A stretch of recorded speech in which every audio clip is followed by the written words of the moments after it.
Welcome back to CBS Sports HQ, presented by Jersey Mike's, and the Players Championship is about to kick off. And here are the odds to win the Players from our partners over at Caesars Sportsbook. Jon Rahm, he's the favorite to win it right now, also world number one. His odds plus 750, followed by Scottie Scheffler, Rory, Patrick Cantlay, and JT rounding out the top five there. The size of the purse at the Players Championship, it's pretty big, totaling $25 million. Round one kicks off from TPC Sawgrass tomorrow.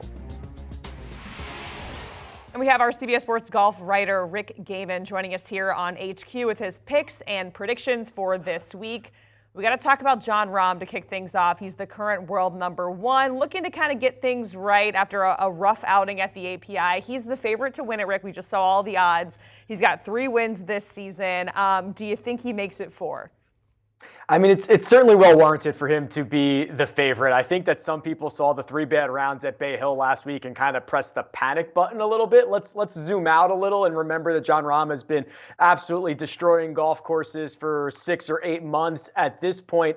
It's certainly likely that he wins this golf tournament. You know, he has played well at TPC Sawgrass in the past. He had that one year where he goes against his caddy's wishes late on Sunday and hits it into the water on 11, probably giving up his chance to win his first Players Championship, but he's such a complete golfer now. The only thing that I would be worried about is the depth of this field and the volatile nature of this golf tournament. It's Florida golf, Jacqueline. I mean, there is water lurking everywhere. There are penalty shots to be had. So if Jon Rahm can avoid putting a big number or 2 on the card, he's got the best chance of anybody to win the Players. All right, and when it comes to your personal pick, I know you're saying you think Jon Rahm could win it, but this is a big stage, a big tournament in the Florida swing for the tour. So who is your pick, Rick, to win the Players? Yeah, you have to remember there are odds associated with this. So Jon Rahm being, 7 or 8 to 1, not necessarily great value. I look a little bit further down the board and find Viktor Hovland, who is looking for that signature win. Only 25 years old, has won a bunch of times around the world, but looking for a large win here on the PGA Tour that he could kind of put on his resume. And what we're seeing out of him is a really strong progression. His ball striking numbers have improved each and every week over the last 5 weeks. He was in the mix at Bay Hill not only last week, but also last year. And what he did at this golf course last year was nothing short of amazing. He gained 14 strokes to the field, both off the tee and on approach. It was nearly 3 shots better than anyone else. The key for Viktor will be what he does on and around the putting surfaces. If he can keep it tidy around the greens, he's going to be in the mix on Sunday. And Rick, you're a co-host on the First Cut podcast. Kyle Porter, he's got a write-up over on CBSSports.com. He's going with Scottie Scheffler to win it. Meanwhile, Viktor Hovland is his top 10 lock. Who's the top 10 lock for you? Yeah, we'll just stick with the Oklahoma State theme here. Viktor Hovland going to Oklahoma State. I'll go with Ricky Fowler out of Oklahoma State. And there was a 2-year stretch, Jacqueline, where Ricky's game was really lost. You know, he used to be one of the best putters in the world. He lost that for an extended period of time. His swing was all over the place. He had some swing changes that didn't take. And now he's back. You know, the ball striking metrics, his approach play has been sound. He's been gaining multiple strokes with his putter in each of his last handful of tournaments, which is back to his true DNA. And remember, he's a past champion at the Players Championship. This is not going to be a stage that's too big for him. It's a golf course that sets up very well. I'm not asking him to win. I'm just asking him to finish on the first page of the leaderboard. All right. And Rick, I know you do extensive DFS goodbyes, bad eyes for multiple tournaments, but let's talk about this one. For the DFS goodbyes, you like Keegan Bradley and Jason Day. Tell us why. Yeah, that's right. Jason Day, another kind of resurgent golfer, very similar to Ricky Fowler. Jason Day seems healthy for the first time in a long time, and we're starting to see that in his advanced metrics. And the way that he's playing, back to having that great short game like he was when he was the number one player in the world, he's just been piling up these top 20 finishes, top 25 finishes, and you put him at TPC Sawgrass, and you think, okay, this is a really great spot for him. And speaking of great spots, I mean, Keegan Bradley, in the last 5 years, there's only one golfer who has played every single round available to him at the Players Championship, and it's Keegan Bradley. He's made every cut. He has not gotten MDF'd in any year, and now he's playing the best golf of his life, winning at the Zozo Championship, coming close at Torrey Pines. He's just vibing right now, and he's going back to a place that he's had such great success at over the years. Just vibing right now. I like those odds. All right, we can't talk about the good without the bad. So the DFS bad buys, who you got, Rick? Yeah, I'll start with Xander Schauffele, which is a little bit disappointing because he has such a well-rounded game, and I love the way he plays, but he's kind of getting priced out. Remember, I mean, DFS, it's a salary cap game, and when you have the big three, Jon Rahm, Rory McIlroy, and Scotty Scheffler, who are just a little bit more expensive, it's probably better to go up and get him, or you have guys like Victor Hovland or Patrick Cantlay who are a little bit cheaper. It just boxes out Xander, which is a little bit unfortunate. Jordan Spieth, I am a little bit more concerned about the actual state of his game. You know, he does not drive it accurately at all. When you miss the fairway at TPC Sawgrass, you're going to be in trouble. And Jordan Spieth looks very uncomfortable with the putter right now. It's reflecting in his putting statistics. And I just think it's a much more narrow path to the top of the board for Jordan. All right, Rick, and finally, we want to get your best bet. And you like the reigning PGA Tour Rookie of the Year for this one. That's right. Yeah, it's Cameron Young to finish inside the top 20. He had a bunch of runner-up finishes last year at a lot of different golf courses, some short, some long, some with a lot of dog legs, some that ask you one question and others that ask you another. He is just such a versatile golfer, and we're starting to see him get back to that peak version of himself. He's always such a great driver of the golf ball, but the one thing that separates himself from the long hitters is he has great touch on and around the greens, and that's something that he lost recently to end 2022 and a little bit into the start of 2023. We're starting to see that short game come back into form. He's plugging the holes in his game, and when you get him at his peak, a ceiling week out of Cameron Young, he's just as good as anybody. So I think he's good enough here to certainly finish inside the top 20 at plus 180. All right, that is our CBS Sports golf writer, Rick Gehman, joining us here on HQ with his predictions and picks for the Players' Championship. Thanks so much, Rick. We appreciate it. And, of course, you can hear Rick alongside Kyle Porter on the First Cut podcast. The guys are continuing the Players' Championship preview conversation in the very latest episode, along with Mark Edelman and Patrick McDonald. You can download and listen wherever you get your podcast. And, of course, you can scan the QR code. And we're not done talking about it. The build-up to the Players' Championship continuing. On the other side, Michael Breed and Greg Ducharme popping in to give us a look at the course and the challenges that it presents to this stacked field of golfers. Well, the Players' Championship gets underway Thursday at TPC Sawgrass in Florida. The playing field features 144 players, including 44 of the top 50 players in the world golf rankings, including world number one Jon Rahm. $4.5 million purse to the winner, the largest first-place prize in PGA Tour history. For more on the course and a couple of their picks, here's CBS Sports golf analyst Michael Breed with Greg Ducharme.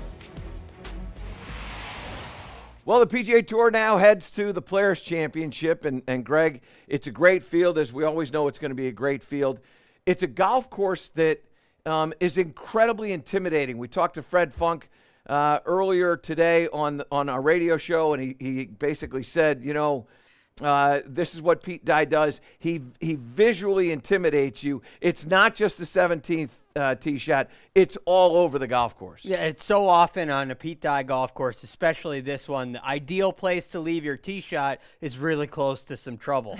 And so he has a funny way of making you challenge some of those tee shots, and it makes for some very interesting viewing for guys like us. Important to get the right angles into these hole locations as well on greens that are not very big at all. Now, weather's going to be a big part of how big they play. We saw last week a golf course that was 7,500 square foot green average, played very, very small. These only average about 5,500. Yeah, you'll probably see more guys hit more greens this week because they'll be a little bit softer. They are overseeded, where at Bay Hill they're not overseeded. So I think they'll be a little more receptive this week. With this tournament being a March tournament now, as we've seen for the past couple of years, plays a little longer, plays a little softer, so we don't get quite the rollouts that we had expected. Let's talk about star players that may miss the cut, and specifically your star player that you could miss this cut. Yeah, it's certainly not something you're rooting for, but it happens at the Players' Championship all the time, every single year. The guy on my list is Jordan Spieth. He gave us a thrill last week, but Michael, 7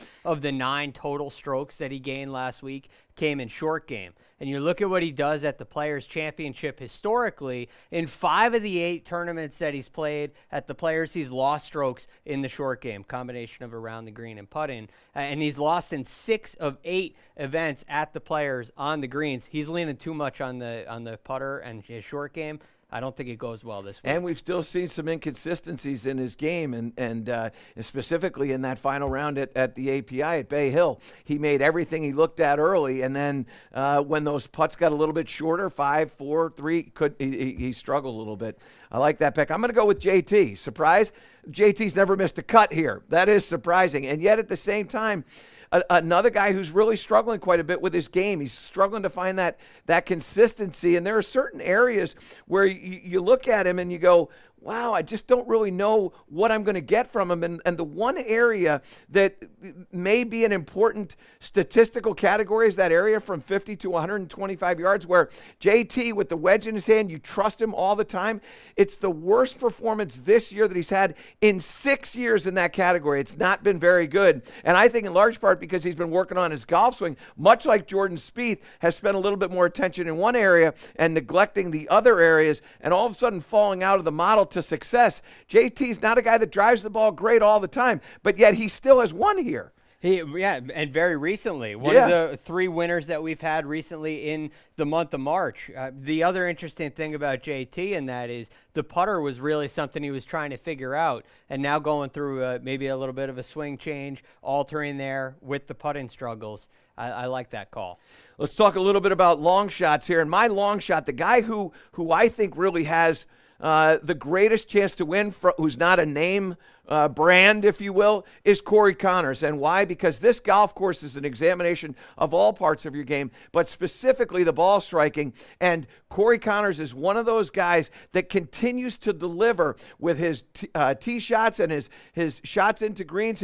His success around the greens, not so great, but at the same time, for a guy who's a long shot, I think he's a very safe bet as a long shot. And he played some beautiful rounds of golf, was up near the top of the leaderboard at the API too. I like that play. Hasn't missed a cut all year, this calendar year, and I don't expect that to change. I expect him to have a good week. Who do you like as a long shot? I like another great ball striker. I like Johnny Vegas. If you combine strokes gain off the tee and strokes gain approach for 2023, Johnny Vegas is 4th in this field behind only Scotty Scheffler, Rory McIlroy, and Tony Finau. So he is one of the best ball strikers. And then you look at his putting, which has been struggling of late. Until we get to the Honda Classic, he gained over 5 strokes there. And in 7 of 9 trips to the Players, he's gained strokes putting. I like Johnny Vegas. All right, so let's talk about your winner, my winner, winners. Who do you like this week and why? There are many players that I really like this week, but the guy that I think is going to win is Max Homa. Led the field last week in strokes gain approach. He's 6th on tour in that category,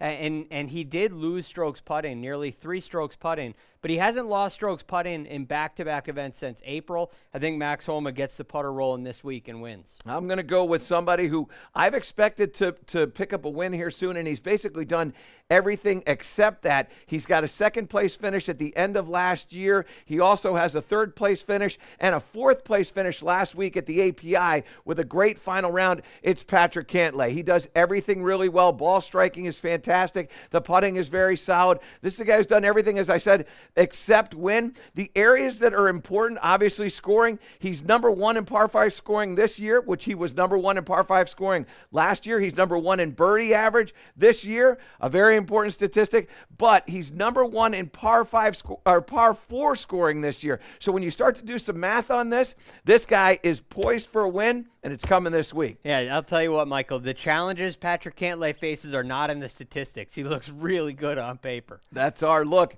at the Players' Championship as we head into it this week. Thank you very much, gentlemen. Love Michael Breed picking the Canadian. Corey Connors. Yeah, you were pumped about that. Pumped about that, yeah. Here's the upcoming PGA Tour schedule. Of course, we're building towards that tournament at the bottom, the Masters. Players' Championship this week, the Valspar coming up next week. Then you have the WGC Dell Technologies Match Play event and the Valero Texas Open. Scotty Scheffler, by the way, defending 2 titles in the next 5 weeks. And Jeremy, you know who else was walking the greens at TPC Sawgrass? Tell me. Jacksonville Jaguars great Trevor Lawrence. Really? In the rounds, yeah. Oh, nice. Repping for Duval. Nice. Yeah. Love that. That's Jeremy. I'm Jacqueline. More HQ on the other side.